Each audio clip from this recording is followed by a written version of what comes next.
रोज का वचन। रोज के वचन में आपका स्वागत है। दिन 263। यशायाह भविष्यवक्ता की पुस्तक अध्याय 47। यशायाह अध्याय 47। हे बाबुल की कुमारी बेटी, उतरा धूली पर बैठ। हे कस्तियों की बेटी, तू बिना सिंहासन भूमि पर बैठ, क्योंकि अब तू फिर कोमल और सुकुमार न कहलाएगी। चक्की लेकर आटा पीस, अपना घूंघट हटा और घाघरा उठा ले, और उघारी टांगों से नदियों को पार कर। तू नंगी की जाएगी और तेरी लज्जा प्रकट होगी, क्योंकि मैं बदला लूंगा और किसी मनुष्य को ग्रहण न करूंगा। हमारा छुटकारा देने वाले का नाम सेनाओं का यहोवा और इस्राएल का पवित्र है। हे कस्तियों की बेटी, चुपचाप बैठी रह और अंधियारे में जा, क्योंकि अब तू राज्य की स्वामिनी न कहलाएगी। मैंने अपनी प्रजा के से क्रोधित होकर अपने निज भाग को अपवित्र ठहराया और तेरे वश में कर दिया।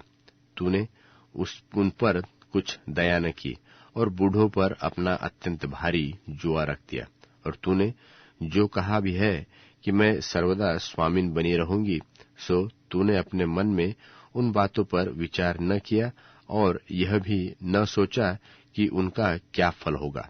इसलिए हे राग रंग में उलझी हुई, तू जो निडर बैठी रहती है और मन में कहती है कि मैं ही हूँ और मुझे छोड़ कोई दूसरा नहीं, मैं विधवा भी किनाए न बैठूंगी और न मेरे लड़के बाले जाते रहेंगे। इसलिए तू अब यह बात सुन कि ये दोनों दुख अर्थात लड़कों का जाता रहना और विधवा हो जाना अचानक एक ही दिन तुझ पर आ पड़ेगी। ये तेरे बहुत से टोनों और तेरे भारी तंत्र मंत्रों के रहते भी तुझ पर अपने पूरे बल से आ पड़ेगी। तूने तो अपनी दुष्टता पर भरोसा रखा है। तूने कहा है कि कोई मुझे नहीं देखता। तेरी बुद्धि और ज्ञान ने तुझे बहकाया है, और तूने अपने मन में कहा कि मैं ही हूँ और मेरे सिवाय कोई दूसरा नहीं। इस कारण तेरी ऐसी दुर्गति होगी जिसका मंत्र तू नहीं जानती, और तुझ पर ऐसी विपत्ति पड़ेगी कि तू प्रायश्चित करके उसका निवारण न कर सकेगी, और अचानक विनाश तुझ पर आ पड़ेगा जिसका तुझे कुछ भी पता नहीं। तू अपने तंत्र मंत्र और बहुत से टोनों को, जिनका तूने बाल्यावस्था ही से अभ्यास किया है, उपयोग में ला। कदाचित तू उनसे लाभ उठा सके या उनके बल से स्थिर रह सके। तू तो युक्ति करते करते थक गई है। अब तेरे ज्योतिषी जो नक्षत्रों को ध्यान से देखते और नए नए चांद को देखकर होनहार बताते हैं, वह खड़े होकर तुझे उन बातों से जो तुझ पर घटेगी तुझे बचाएंगे। देख, वे भूसे के समान होकर आग से भस्म हो जाएंगे। वे अपने ही प्राणों को ज्वाला से न बचा सकेंगे। वह आग न तो तापने के लिए अंगारा होगी, न ऐसी होगी जिसके सामने कोई बैठ सके। जिन बातों में तू परिश्रम करती आई है, वह सब तेरे लिए वैसी ही होगी, और जो तेरी युवा अवस्था से तेरे संग व्यापार करते आए हैं, उनमें से प्रत्येक अपनी अपनी दिशा की ओर चले जाएंगे, और तेरा बचाने वाला कोई न रहेगा।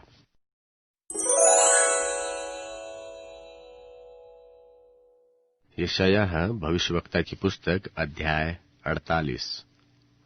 यशायाह अध्याय 48। हे याकूब की घराने, यह बात सुन, तू जो इस्राएली कहलाते और यहूदा के सोतों के जल से उत्पन्न हुए हो, जो यहोवा के नाम की शपथ तो खाते हो और इस्राएल के परमेश्वर की चर्चा तो करते हो, परंतु सच्चाई और धर्म से नहीं करते, क्योंकि वे तो अपने को पवित्र नगर के बताते हैं और इस्राएल के परमेश्वर पर, जिसका नाम सेनाओं का यहोवा है, भरोसा करते हैं। होने वाली बातों को तो मैंने प्राचीन काल ही से बताया है, और उनकी चर्चा मेरे मुंह से निकलती। मैंने अचानक उन्हें प्रकट किया, और वह बातें सचमुच हुई। मैं जानता था कि तू हठीला है, और तेरी गर्दन लोहे की नस और तेरा माथा पीतल का है। इस कारण मैंने इस बातों को प्राचीन काल ही से तुझे बताया। उन घटनाओं के होने से पहले ही मैंने तुझे बता दिया, कहीं ऐसा न हो कि तू यह कह पाए कि यह मेरे देवता का काम है और मेरी खोदी और ढली हुई मूर्तियों की आज्ञा से हुआ। तूने यह सुना है, सो इन सब बातों पर ध्यान कर और देख, क्या तू उसका प्रचार न करोगे? अब से मैं तुम्हें नई नई बातें और ऐसी गुप्त बातें जिन्हें तू नहीं जानता था सुनाता हूँ। वे तो अभी अभी सृजी गई है और प्राचीन काल से नहीं, परंतु आज से पहले तूने उन्हें सुना भी न था। कभी ऐसा न हो कि तू कहे कि देख, मैं तो इन्हें जानता था। हाँ, निश्चय तूने उन्हें न तो सुना न जाना। हाँ, इससे पहले तेरे कान खुले थे, क्योंकि मैं जानता था कि तू निश्चय विश्वासघात करता है और गर्भ ही से तेरा नाम अपराधी पड़ा है। मैं अपने ही नाम के निमित्त क्रोध करने में विलंब करूंगा और अपनी महिमा के निमित्त अपने तय रोक रखूंगा। ऐसा न हो कि मैं तुझे काट डालूं। देख, मैंने तुझे निर्मल तो किया, परंतु चांदी की नाई नहीं। मैंने दुख की भट्टी में से तुझे चुन लिया है। मैंने अपने निमित्त, हाँ, अपने ही निमित्त यह किया है। मेरा नाम क्यों अपवित्र ठहरे? मैं तो अपनी महिमा दूसरे को नहीं दूंगा। हे याकूब, हे मेरे बुलाए हुए इस्राएल, मेरी ओर कान लगाकर सुन, क्योंकि मैं वही हूँ। मैं ही आदि और मैं ही अंत हूँ। निश्चय ही मेरे ही हाथ ने पृथ्वी की नेव डाली और मेरे ही दाहिने हाथ ने आकाश फैलाया। फिर जब मैं उनको बुलाता हूँ, तब वे एक साथ उपस्थित हो जाते हैं। तुम सबके सब इकट्ठे होकर सुनो। उनमें से किसी ने कभी इन बातों का समाचार दिया है? वह जिससे यहोवा प्रेम रखता है, वही बाबुल उस पर की इच्छा पूरी करेगा और कश्तियों पर उसी का भुजबल जा पड़ेगा। मैंने ही कहा और मैं ही ने उसको बुलाया है। मैं उसको ले आया हूँ और उसका काम सफल होगा। मेरे निकट आकर इस बात को सुनो। आदि से लेकर अब तक मैंने कोई भी बात गुप्त नहीं कही। जब से वह था, तब से मैं वहां हूँ, और अब प्रभु यहोवा ने और उसकी आत्मा ने मुझे भेज दिया है। यहोवा जो तेरा छुड़ाने वाला और इस्राएल का पवित्र है, वह यो कहता है कि मैं ही तेरा परमेश्वर यहोवा हूँ, जो तुझे तेरे लाभ के लिए शिक्षा देता हूँ, और जिस मार्ग से तुझे जाना है उसी मार्ग पर तुझे ले चलता हूँ। भला होता कि तूने मेरी आज्ञाओं को ध्यान से सुना होता, तो तेरी शांति नदी के और तेरा धर्म समुद्र की लहरों के समान होता, और तेरा वंश बालू के किनकों के तुल्य होता, और तेरी निज संतान उसके कणों के समान होती, और उसका नाम मेरे सन्मुख से काटा और मिटाया न जाता। तुम बाबुल में से निकल जाओ, कश्तियों के बीच में से भाग जाओ। जय जयकार करते हुए इस बात को प्रचार करके सुनाओ। पृथ्वी की छोर तक भी इसकी चर्चा फैलाओ और कहते जाओ कि यहोवा ने अपने दास याकूब को छुड़ा लिया है, और जब वह उन्हें निर्जल देशों में ले गया, तब वे प्यासे न हुए। उसने उनके लिए चट्टान में से पानी निकाला। उसने चट्टान को चीरा और जल बह निकला। यहोवा का यही वचन है कि दुष्टों के लिए कुछ शांति नहीं।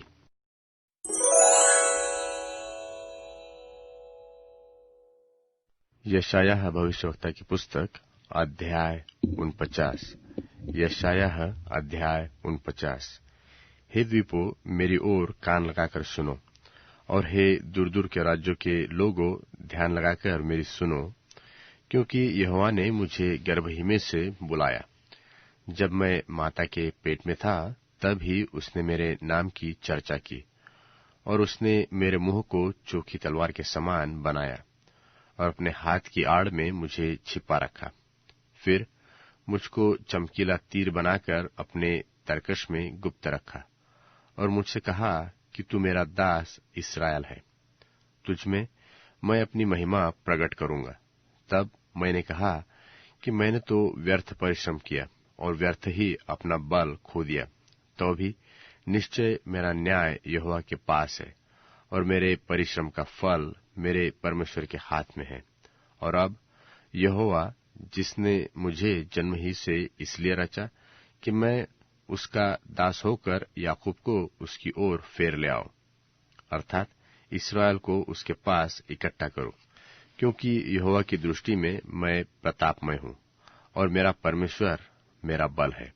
उसी ने मुझसे यह भी कहा है कि यह तो हल्की सी बात है कि तू याकूब के गोत्रों का उद्धार करने और इस्राएल के रक्षित लोगों को लौटा ले आने के लिए मेरा सेवक ठहरे। इसलिए मैं तुझे अन्य जातियों के लिए ज्योति ठहराऊंगा कि तू पृथ्वी की एक ओर से दूसरी ओर तक मेरी ओर से उद्धार का मूल हो, जो मनुष्यों से तुच्छ जाना जाता और जिससे जाति को घृणा है और जो अपराधियों का दास है, उससे इस्राएल का छुड़ाने वाला और उसका पवित्र अर्थात यहोवा यो कहता है कि राजा देखकर खड़े हो जाएंगे और हाकिम दंडवत करेंगे, और यह यहोवा के निमित्त होगा जो सच्चा और इस्राएल का पवित्र है और जिसने तुझे चुन लिया।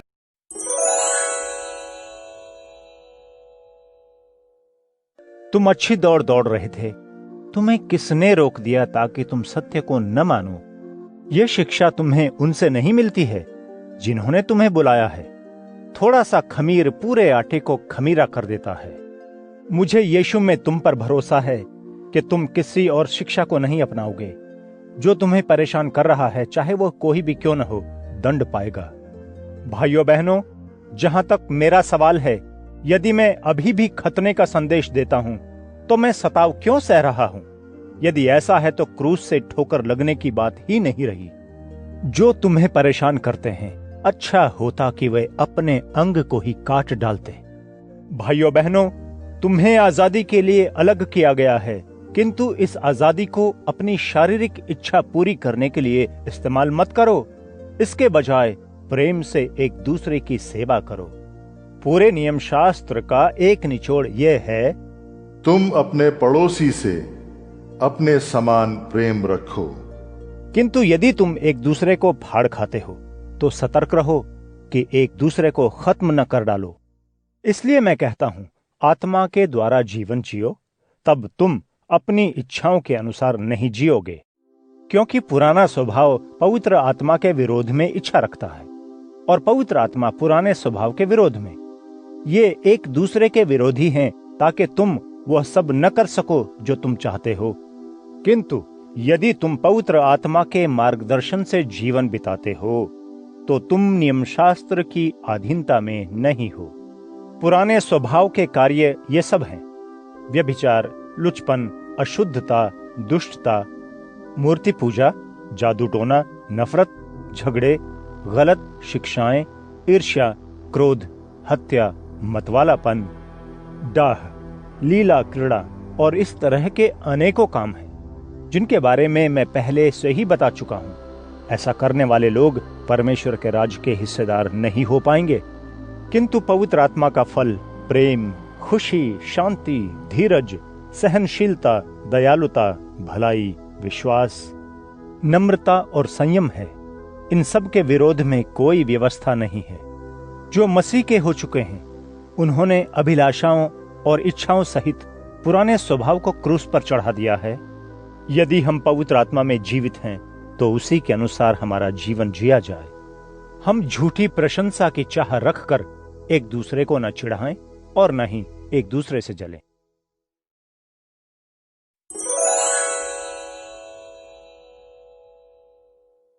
अध्याय 109 प्रतिशोध की याचना।